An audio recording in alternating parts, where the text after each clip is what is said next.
Voilà, donc on va parler du registre aigu aussi, qui est un petit peu particulier parce que en fait, toutes ces notes dans l'aigu ont tendance à être extrêmement hautes naturellement. Si vous faites l'expérience avec un accordeur devant vous, vous allez voir que c'est pas du tout étrange d'avoir des notes extrêmement hautes. Donc la première chose à faire, c'est bien entendu de réduire la vitesse d'air, d'essayer de souffler vers le bas, mais quelquefois on est un petit peu embêté parce qu'on perd de l'ouverture. Alors sachez quand même qu'il y a des tas de doigtés de correction qui permettent de baisser ces aigus tout en les gardant ouverts. Prenons l'exemple du mi aigu. Facilement haut sur la flûte. Si j'enlève le 5e doigt de la main droite, eh bien je vais avoir un mi beaucoup moins haut. Il en est de même pour le fa.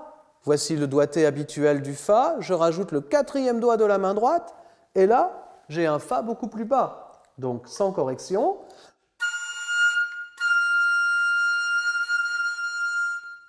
Fa dièse, au lieu de le faire comme ceci, je vais le faire avec le 3e doigt de la main droite et je pense que c'est vraiment un doigté à garder et à considérer comme étant habituel pour le fa dièse.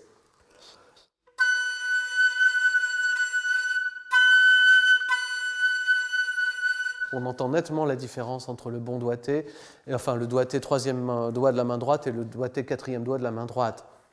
Pour le sol, je suis un petit peu embêté parce qu'il n'existe pas beaucoup de doigtés de correction. Je vais surtout essayer de souffler un petit peu plus à l'intérieur de l'embouchure et d'employer les techniques que nous avions vues précédemment dans les autres tutoriels, c'est-à-dire souffler de l'air chaud, ne pas souffler trop loin pour vraiment essayer de corriger cette note de la façon la plus naturelle possible sans utiliser de doigté.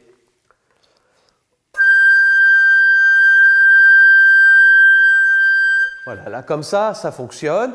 Après, si vraiment je me trouve embêté parce que je suis dans un tutti d'orchestre ou à l'harmonie où il y a vraiment quelque chose à faire de très fort, je peux quand même utiliser un doigté. Je vous le montre. Donc je prends le doigté du sol aigu et je rajoute le 4e de la main droite sans mettre le petit doigt.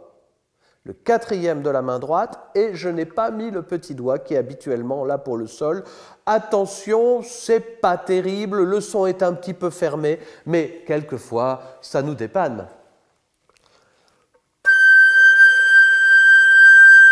Le sol dièse est une note affreusement haute sur la flûte traversière. Dans un forté, on peut rajouter le 3e et le 4e de la main droite, comme ceci.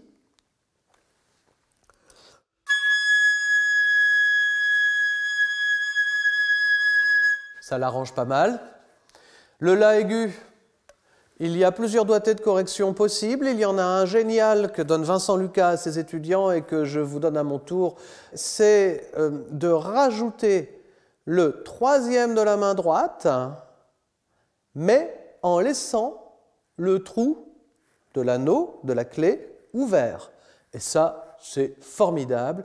Ça permet d'avoir une meilleure émission quand on essaie de le jouer piano et ça permet d'en arranger vraiment considérablement la justesse quand il s'agit de le jouer fort.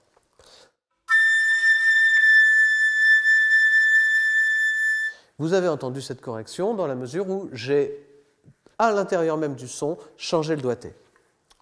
Le si bémol est assez juste sur l'échelle de la flûte, mais le si naturel, lui, ne l'est pas du tout. Donc, si je fais le si, je vais le corriger en ajoutant la petite clé A et le 4e doigt de la main droite sur la clé du fa dièse. Et pour ceux qui ont une patte de si, vous pouvez aussi appuyer sur cette clé spéciale qui ferme la clé du si sur la patte de si.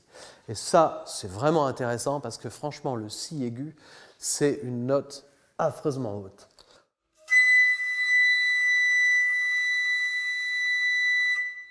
Voilà, j'ai essayé de faire un petit peu le tour d'une question qui est quand même extrêmement complexe, celle de la justesse, celle de la vitesse d'air, de la direction d'air, de la quantité d'air.